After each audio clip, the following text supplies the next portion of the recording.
नमस्कार दोस्तों, स्वागत है आप सभी का पाई क्लासेस यूट्यूब चैनल पे। दोस्तों, आज के इस वीडियो में क्लास 10 बायोलॉजी का पहला चैप्टर जैव प्रक्रम का एग्जाम टाइप सब्जेक्टिव क्वेश्चन पे डिस्कस करेंगे, जो दोस्तों मैट्रिक बोर्ड परीक्षा के लिए काफ़ी ही महत्वपूर्ण है। दोस्तों, जैव प्रक्रम से ऑब्जेक्टिव और सब्जेक्टिव दोनों प्रश्न काफ़ी ज़्यादा मैट्रिक परीक्षा में पूछे जाते हैं। तो इस वीडियो में जितना भी आपका एग्जाम टाइप सब्जेक्टिव प्रश्न आपको बता रहे हैं, सभी प्रश्न को याद रखिएगा। सभी प्रश्न महत्वपूर्ण प्रश्न है। तो चलिए वीडियो को शुरू करते हैं।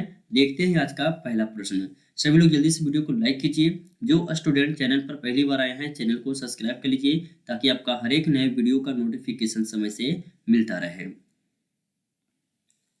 देखिए पहला प्रश्न में क्या कह रहा है, कह रहा है कि रक्त क्या है। मनुष्य में लाल रक्त एवं श्वेत रक्त कणों की संख्या बताना है आपको। यह क्वेश्चन काफी महत्वपूर्ण है। देखिए दोस्तों, सब्जेक्टिव क्वेश्चन पढ़ने से आपका ऑब्जेक्टिव क्वेश्चन भी क्लियर हो जाएगा, ठीक है ना। तो इससे देखिए एक ऑब्जेक्टिव क्वेश्चन, दो ऑब्जेक्टिव क्वेश्चन इस प्रश्न से निकल के आ रहा है, वो हम आपको बताएंगे आगे। कह रहा है कि रक्त क्या है, पहले आपको लिखना है कि रक्त क्या है और मनुष्य में लाल रक्त और श्वेत रक्त कणों की संख्या कितना है, इसके बारे में आपको बताना है, ठीक है। इसी के बारे में लिखना है। तो उत्तर में लिखिएगा पहला नंबर प्रश्न का उत्तर में कि रक्त एक प्रकार का तरल संयोजी ऊतक है। क्या लिखिएगा कि रक्त एक प्रकार का तरल संयोजी ऊतक है जो हमारे शरीर में परिवहन का कार्य करता है। सबसे पहले बार में क्या लिखना है कि रक्त एक प्रकार का तरल संयोजी ऊतक है जो हमारे शरीर में परिवहन का कार्य करता है, ठीक है। उसके बाद लिखिएगा कि लाल रक्त कणों की संख्या 40 से 50 लाख प्रति घन मिलीमीटर है। कितना है आपसे पूछेगा ऑब्जेक्टिव क्वेश्चन में कि चलो बताओ लाल रक्त कणों की संख्या लगभग कितना है, तो 40 से 50 लाख प्रति घन मिलीमीटर। यह किसकी संख्या है, तो लाल रक्त कणों की संख्या है। जबकि श्वेत रक्त कणों की संख्या 5 से 10,000 प्रति घन मिलीमीटर है। तो यहाँ से दो ऑब्जेक्टिव प्रश्न जो आ रहा है, ये काफी महत्वपूर्ण प्रश्न आ रहा है। दोनों प्रश्न को आपको याद रखना है कि लाल रक्त कणों की संख्या पूछेगा तो कितना बताएंगे, 40 से 50 लाख प्रति घन मिलीमीटर, और श्वेत रक्त कणों की संख्या पूछेगा तो 5 से 10,000 प्रति घन मिलीमीटर हो जाएगा। यह किसका, श्वेत रक्त कणों का। तो दोनों ऑब्जेक्टिव याद रखिएगा, परीक्षा में पूछा गया है, शायद इस बार भी पूछ सकता है। चलिए पहला क्वेश्चन हो गया। अब दूसरा क्वेश्चन देखिए। देखिए दूसरा क्वेश्चन में क्या कह रहा है, दूसरा क्वेश्चन में है कि उत्सर्जन क्या है, इसके दो प्रमुख अंगों के नाम लिखे। ये सभी प्रश्न लघु उत्तरीय प्रश्न है जो मैट्रिक परीक्षा में 2 नंबर पे हमेशा पूछे जाते हैं, लघु उत्तरीय प्रश्न। तो उत्सर्जन क्या है इसी के बारे में हमको बताना है, और इसके जो प्रमुख 2 अंग है उसका नाम भी हमको लिखना है। तो उत्तर में लिखिएगा सभी लोग कि वैसे प्रक्रिया जो हमारे शरीर में पहचान क्रिया के फलस्वरूप अवशिष्ट पदार्थ के रूप में प्राप्त होता हो उसे उत्सर्जन कहते हैं। उत्सर्जन किसे कहते हैं, और फिर से रिपीट करते हैं कि वैसी प्रक्रिया जो हमारे शरीर में पहचान क्रिया के फलस्वरूप अवशिष्ट पदार्थ में प्राप्त अपशिष्ट पदार्थ के रूप में, ठीक है, अपशिष्ट पदार्थ के रूप में प्राप्त होता हो तो उसे क्या कहते हैं, उत्सर्जन कहते हैं। इसके 2 प्रमुख अंग है। इसके किसके, उत्सर्जन के 2 प्रमुख अंग है। कौन कौन है, तो वृक्क एवं फेफड़ा। तो यहाँ से ऑब्जेक्टिव क्वेश्चन भी पूछ सकता है, ठीक है, कि उत्सर्जन के निम्न में से कौन 2 प्रमुख अंग है, तो वृक्क फेफड़ा दोनों, इनमें से कोई नहीं। इसका सही आंसर ऑप्शन सी दोनों हो जाएगा, वृक्क और फेफड़ा दोनों होगा। प्रश्न किसी भी तरह से पूछ सकता है, आपको याद रखना होगा, ठीक है। तो दूसरा प्रश्न को भी VVI लगा लीजिएगा, यह भी प्रश्न काफी महत्वपूर्ण प्रश्न है और सभी प्रश्न आपका NCERT पैटर्न पे आधारित रहेगा, तो सभी प्रश्न को आप याद रखिएगा। चलिए क्वेश्चन नंबर 3 देखिए। क्वेश्चन नंबर 3 में देखिए क्या कह रहा है। क्वेश्चन नंबर 3 काफी आसान प्रश्न है, सभी को याद ये होगा कि वाष्प उत्सर्जन क्या है। वाष्प उत्सर्जन क्या है, यही आपसे पूछा गया है।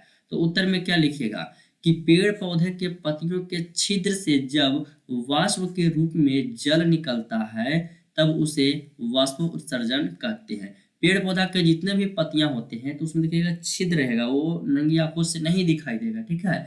तो वो जो छिद्र है उससे जो जल निकलता है, जल के रूप में वाष्प जो निकलता है वह वाष्प उत्सर्जन कहलाता है। तो सभी लोग समझ गए होंगे कि वाष्प उत्सर्जन क्या है, किसे कहेंगे। यदि परीक्षा में आएगा तो आप लोग लिख लीजिएगा। ये सब आसान प्रश्न है, ये सब में गलत नहीं होना चाहिए। दो दो लाइन वाला देखिए, ये सब प्रश्न है 2 लाइन में आपका पूरा आंसर आ जाएगा। तो इस सब प्रश्न को कभी भी मिस नहीं करना चाहिए, और इस तरह का प्रश्न हमेशा परीक्षा में पूछता भी है। चलिए क्वेश्चन नंबर 4 देखिए तो सभी लोग देखिए 4 नंबर प्रश्न में क्या करा है कि कोई वस्तु सजीव है, ठीक है, कोई वस्तु सजीव है, इसका निर्धारण करने के लिए हम किस मापदंड का प्रयोग करेंगे। कोई वस्तु सजीव है, ठीक है, उसको निर्धारण करने के लिए हम किस मापदंड का प्रयोग करेंगे। क्वेश्चन काफी महत्वपूर्ण प्रश्न है। तो चलिए इसका उत्तर में क्या लिखना है देख लेते हैं।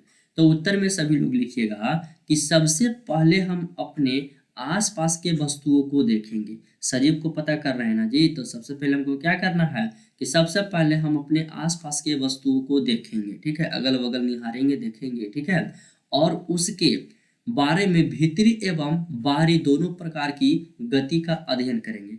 वस्तु को अगल बगल देख लेंगे, उसके बाद उस वस्तु को भीतरी और बाहरी दोनों प्रकार की गति का हमको अध्ययन करना है, ठीक है, उसको वस्तु को देखने के बाद उसके बाद क्या लिखेगा, तब हम इस निष्कर्ष पर पहुंचेंगे कि यदि वस्तु के बाहरी भाग बिना दबाव के, वस्तु के जो बाहरी भाग है वो बिना दबाव की गति करता हो तो हम समझेंगे कि सजीव है।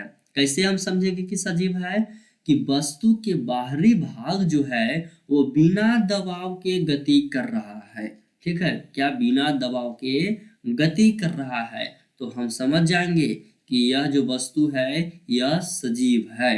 यदि ऐसा नहीं होता है तो क्या होगा, तो ऐसा नहीं होता है तो वह निर्जीव होगा, ठीक है। तो कितना आसान, देखिए ये सब अपना भाषा में आपको बताए हैं, कोई बुक से छापा गया नहीं है कि बुक में जिस तरह से लिखा गया बस उस तरह से हम आपको बता दिए। ये सब अपना भाषा में बताए, ठीक है, और एग्जाम में अपना भाषा में लिखने के लिए भी बोलता है, तो इस तरह से आपको लिखना है। फुल मार्क्स आपको दिया जाएगा, ये मेरी गारंटी है, यदि आप इस तरह से लिखिएगा तब। तो क्वेश्चन ये काफी महत्वपूर्ण था, आप इसे भी याद रखिएगा। स्क्रीनशॉट लेकर आप अपने फोन में रख लीजिए, अपने कॉपी पर भी इसको रख लीजिएगा लिख करके, ठीक है। चलिए 5 नंबर क्वेश्चन देखिएगा। 5 नंबर क्वेश्चन में देखिए क्या कह रहा है। यह प्रश्न जो है काफी महत्वपूर्ण प्रश्न है, और इस प्रश्न से आपका ऑब्जेक्टिव क्वेश्चन कहाँ से पूछेगा वो भी मैं आपको बताता हूँ कि लाल रक्त कोशिका की संरचना एवं कार्यों को लिखे। कह रहा है कि लाल रक्त कोशिका की संरचना और उसके कार्यों को लिखना है आपको। तो चलिए लिख देते हैं लाल रक्त कोशिका की संरचना और कार्यों के बारे में। तो लिखिएगा उत्तर में कि लाल रक्त कोशिका की संरचना, लाल रक्त कोशिका की संरचना डिस्क की तरह होता है। कैसा होता है, डिस्क की तरह होता है, जिसके केंद्र में प्रोटीन एवं हीमोग्लोबिन उपस्थित रहता है। चलिए आपसे कोई पूछेगा कि लाल रक्त कोशिका के केंद्र में क्या क्या उपस्थित रहता है, तो क्या आप बताइएगा, प्रोटीन रहता है और हीमोग्लोबिन उपस्थित रहता है, ये दो उपस्थित रहता है, ठीक है। उसके बाद जिसके कारण इसका रंग लाल होता है। अब देखिए यहाँ से परीक्षा में पूछा गया प्रश्न में आपको बता रहे हैं, कह रहा है कि रक्त का रंग लाल क्यों होता है, रक्त का रंग लाल क्यों होता है, ठीक है। तो क्यों होता है, तो हीमोग्लोबिन के कारण होता है, क्योंकि लाल रक्त जो कण है इसके केंद्र में प्रोटीन एवं हीमोग्लोबिन उपस्थित रहता है, इसीलिए वो लाल दिखाई देता है, लाल रक्त कोशिका, ठीक है, समझ गए होंगे।